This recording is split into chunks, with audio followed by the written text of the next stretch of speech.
नमस्कार। आज हिंदी के कालजयी कथा शिल्पी और प्रखर समाजवादी चिंतक फणीश्वरनाथ रेणु की जन्म शतवार्षिकी है। रेणु का साहित्य भारतीय लोक जीवन के समग्र साक्षात्कार का साहित्य भी है और बदलते परिदृश्य की आहट का साहित्य भी। उनका साहित्य मुक्ति का साहित्य है और यदि रेणु पर महत्वपूर्ण शोध कार्य करने वाले भारतीय यायावर के शब्दों में कहा जाए तो वे सही अर्थों में मुक्ति योद्धा हैं। उनका साहित्य सर्जन 14-15 वर्ष की अवस्था से ही प्रारंभ हो गया था। प्रारंभ में उन्होंने कुछ कविताएं भी लिखी, लेकिन उनकी पहली पहचान एक कहानीकार के रूप में बनी। 1944 में उनकी पहली कहानी बट बाबा प्रकाशित हुई थी। विश्वामित्र के 27 अगस्त 1944 में प्रकाशित हुई यह कहानी के क्षेत्र में रेणु की शक्ति और संभावनाओं को उजागर करती है। 1954 में जब उनका प्रसिद्ध उपन्यास मैला अंचल छपा, वे हिंदी के क्षेत्र में जाने पहचाने गए। उसके पहले उनकी दशाधिक कहानियां महत्वपूर्ण पत्र पत्रिकाओं में प्रकाशित हो चुकी थीं। कलाकार, न मिटने वाली भूख, रखवाला, वंडरफुल स्टूडियो, पार्टी का भूत, बीमारी की दुनिया में, इतिहास, मजहब और आदमी, रेखाएं, वृत्त चक्र, टोटी नैन का खेल, दिल बहादुर दाजियो जैसी कहानियों का प्रकाशन रेणु को एक महत्वपूर्ण कहानीकार के रूप में स्थापित कर चुका था। 1945 में उनका प्रसिद्ध रिपोर्टाज विद्यापति विद्यापत नाच भी प्रकाशित हो चुका था। रेणु का पहला कहानी संग्रह ठुमरी 1959 में प्रकाशित हुआ। इसमें 9 कहानियां संग्रहित थीं। रसप्रिया, ठेस, सिर पंचमी का सगुन, पंचलाइट, तीसरी कसम अर्थात मारे गए गुलफाम, लाल पान की बेगम, 3 विंदिया जैसी प्रसिद्ध कहानियों का प्रकाशन उनके इस पहले संग्रह में हुआ था। इसके ठीक 8 साल बाद उनका दूसरा कहानी संग्रह आदिम रात्रि की महक का प्रकाशन हुआ और इसमें 13 कहानियां थी। नैना जोगिन इस संग्रह की सर्वाधिक महत्वपूर्ण कहानी है। 1973 में उनकी 12 कहानियों का संग्रह अगिनखोर प्रकाशित हुआ और उसके बाद उनके अन्य कहानी संग्रह प्रकाशित हुए। एक श्रावणी दोपहरी की धूप 1984 में। उनके निधन के बाद उनकी कहानियों की खोज करके भारत यायावर ने हिंदी पाठकों के समक्ष यह रखा और 2001 में राजकमल प्रकाशन से ही अच्छे आदमी शीर्षक कहानी संग्रह का प्रकाशन हुआ। रेणु की लगभग 64 कहानियां प्रकाशित हैं और उन कहानियों में कथ्य की ताजगी भी है और शिल्प का वैशिष्ट भी। एक कहानीकार के रूप में रेणु ने हिंदी कहानी जगत को बहुत कुछ दिया, कुछ नया दिया। उनकी कहानियों के बारे में प्रसिद्ध कथा समीक्षक मधुरेश का कथन है कि रेणु की कहानियों का संसार मुख्यतः ऐसे लोगों से निर्मित है जो भारतीय ग्राम जीवन के प्रति किसी हद तक एक रोमानी मोह से ग्रस्त हैं और जिन्हें गांवों का सांस्कृतिक एवं लोक तात्विक वैभव बहुत गहराई से छूता है और बांधता है। उनका ध्यान भारतीय ग्राम जीवन के बदलते हुए संश्लिष्ट यथार्थ की ओर उतना नहीं है जितना उसके उत्सव धर्मी स्वरूप की ओर है। रेणु की अनेक कहानियां मधुरेश के इस कथन को पुष्ट करती हैं।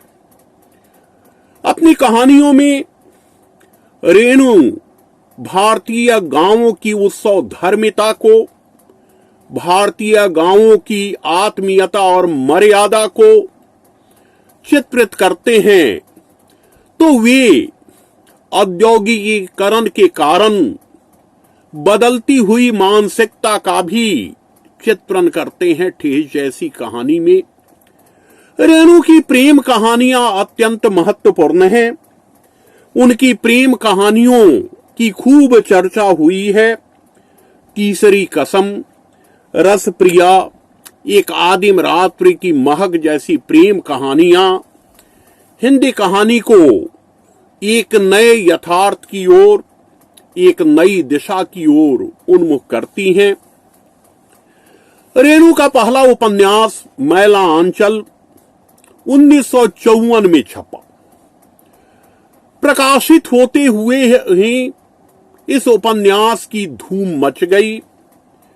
प्रारंभ में यह समता प्रकाशन से छपा। उस समय के सर्वाधिक महत्वपूर्ण कथालोचक नलिन विलोचन शर्मा जी ने इस उपन्यास की विशेषताओं की ओर हिंदी पाठकों का ध्यान आकृष्ट किया। इस उपन्यास की भाषा और कथ्य की नवीनता ने सबको अभिभूत किया, आकृष्ट किया। इसकी छोटी सी भूमिका में रेणु ने लिखा था कि यह मैला आंचल एक आंचलिक उपन्यास, इसमें फूल भी हैं, शूल भी हैं। तो मैला आंचल आंचलिक उपन्यास के मानक के रूप में, प्रतिमान के रूप में स्थापित हुआ। उसके पहले कई प्रयोग हो चुके थे आंचलिक उपन्यास के क्षेत्र में। कई लोगों की असहमति के बावजूद देहाती दुनिया में आंचलिकता के तत्व दिखाई देते हैं। महंत धनराजपुरी ने 1941 में अविरल आंसू जैसा उपन्यास दिया, जो चंपारण में निलहों के अत्याचार से त्रस्त जनमानस का चित्रण करने वाला उपन्यास है। आंचलिक उपन्यास में पूरा अंचल ही कैरेक्टर बन जाता है, चरित्र बन जाता है। इस दृष्टि से नागार्जुन ने भी अपने उपन्यासों में आंचलिकता का समावेश किया है। लेकिन मैला आंचल के प्रकाशन के बाद हिंदी में आंचलिक उपन्यास को व्यापक स्वीकृति मिली। आचार्य नलिन विलोचन शर्मा ने लिखा, मैला आंचल फणीश्वरनाथ रेणु का प्रथम उपन्यास है। यह ऐसा सौभाग्यशाली उपन्यास है जो लेखक की प्रथम कृति होने पर भी उसे ऐसी प्रतिष्ठा प्राप्त करा दे कि वह चाहे तो कुछ और न भी लिखे। ऐसी कृति से लेखक को यह कठिनता होती है कि वह अपने लिए एक ऐसा प्रतिमान स्थिर कर देता है जिसकी पुनरावृत्ति कठिन होती है। करचे हमें विश्वास है कि रेणु का मैला आंचल से भी उत्कृष्ट कृतियां सामने आएंगी।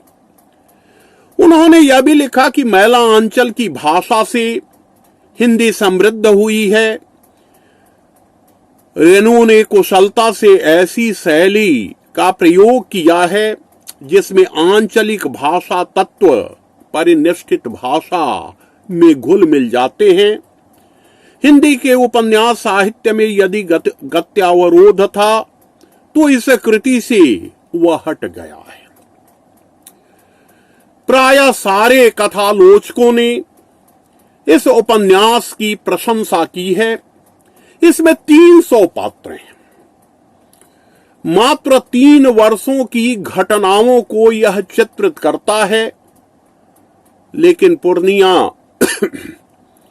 के एक गांव को आधार बनाकर यह भारतीय ग्राम्य जीवन के उस यथार्थ को रेखांकित करता है जिसके बारे में अदम गोंडवी ने कहा है कि खुदी सुकरात की हो या की हो रूदाद गांधी की, सदा का जिंदगी के मोर्चे पर हार जाती है, फटे वस्त्रों से तन ढांपे गुजरता है जहां कोई, समझ लेना वह पगडंडी हमारे गांव जाती है।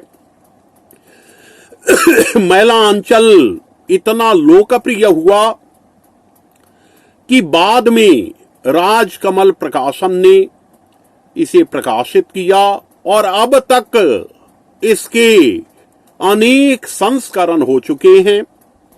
1957 में राजकमल प्रकाशन से उनका दूसरा आंचलिक उपन्यास परती परिकथा का प्रकाशन हुआ।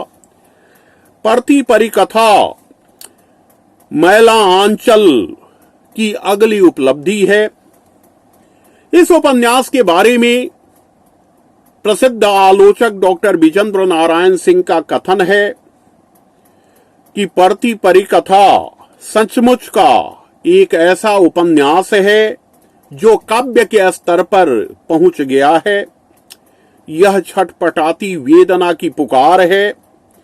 यह एक ऐसी परती की कहानी है जो पिछले कई 100 वर्षों से मनुष्य के सब कुछ करने वाले हाथों के निर्माण परक स्पर्श से वंचित रही है। उसकी गोद में ऐसे मनुष्य हैं जो जाहिल और अपाहिज हैं, जिनकी आत्मा में मनुष्यता की कोई सुनहली किरण नहीं पहुंच पाती है, जो आदमी के साथ आदमियत नहीं बरतते, मनुष्य और मनुष्य के बीच प्रेम का भी कोई संबंध होता है, इसका उन्हें पता नहीं है। मैला अंचल और परती परिकथा मानव वेदना का ऐसा चित्कार है जो साहित्य के इतिहास में बार बार नहीं सुना जाता। तो यह इन दोनों उपन्यासों की विशेषता है। इन उपन्यासों के बाद रेणु ने अन्य कई उपन्यास लिखे, जिसमें दीर्घ तपा 1963 में प्रकाशित हुआ बिहार ग्रंथ कुटीर पटना से। 1972 में कलंक मुक्ति नाम से यही उपन्यास हिंद पॉकेट बुक से छपकर पाठकों के बीच आया। 1965 में उनका चौथा उपन्यास जुलूस प्रकाशित हुआ भारतीय ज्ञानपीठ से। 1966 में अनुपम प्रकाशन से कितने चौराहे नामक उपन्यास प्रकाशित हुआ और 1979 में अनुपम प्रकाशन ने उनके उपन्यास पलटू बाबू रोड का प्रकाशन किया। वैसे 1959-60 में ज्योत्सना में यह धारावाहिक रूप में प्रकाशित हो चुका था। दीर्घ तपा, जुलूस, कितने चौराहे और पलटू बाबू रोड लघु उपन्यास हैं। इन उपन्यासों में रेणु एक प्रयोग धर्मी कथाकार के रूप में उपस्थित होते हैं। दीर्घ तपा में वर्किंग विमेन्स का संघर्ष है, तो जुलूस में यातना भरी व्यथा। इस उपन्यास में पूर्वी पाकिस्तान से पूर्णिया आए शरणार्थियों की मानसिकता का अत्यंत यथार्थपरक चित्रण हुआ है। कितने चौराहे में स्वाधीनता आंदोलन की पृष्ठभूमि है, जिसके केंद्र में एक बालक है। पलटू बाबू रोड में एक बंगाली परिवार के चारित्रिक पतन की कहानी है। तो इस तरह रेणु के उपन्यासों में कथ्यगत वैविध्य भी है। रेणु ने रिपोर्टाज विधा को जीवंत किया है। उनके रिपोर्टाज रिंजल धनजल, नेपाली क्रांति कथा अपने आप में काफी महत्वपूर्ण, काफी विशिष्ट हैं। वैसे माना गया है कि रेणु कि कथा की जो शैली है वह रिपोर्टाज की शैली है। उन्होंने नेपाली क्रांति को न केवल देखा था बल्कि उसमें सहभागी भी बने थे। वन तुलसी की गंध, श्रुत अश्रुत पूर्व, एकांकी के दृश्य, समय के शिला पर आत्म परिचय, उत्तर नेहरू चरित्र जो उनके व्यंग का संग्रह है, ये रेणु के बहुमुखी कृतित्व को रेखांकित करते हैं। रेणु ने संस्मरण भी लिखे, तो रेणु ने अनेक विधाओं में लिखा है और जो भी लिखा है वह सब का सब महत्वपूर्ण है। रेणु की रचनाएं जनमानस के साथ संवाद करती रही हैं, संवाद करती रहेंगी और इनकी रचनाएं इनके कृतित्व को कालजयिता प्रदान करती रहेंगी। रेणु की जन्म शताब्दी के अवसर पर उनके कृतित्व और जुझारू व्यक्तित्व को सादर नमन। धन्यवाद।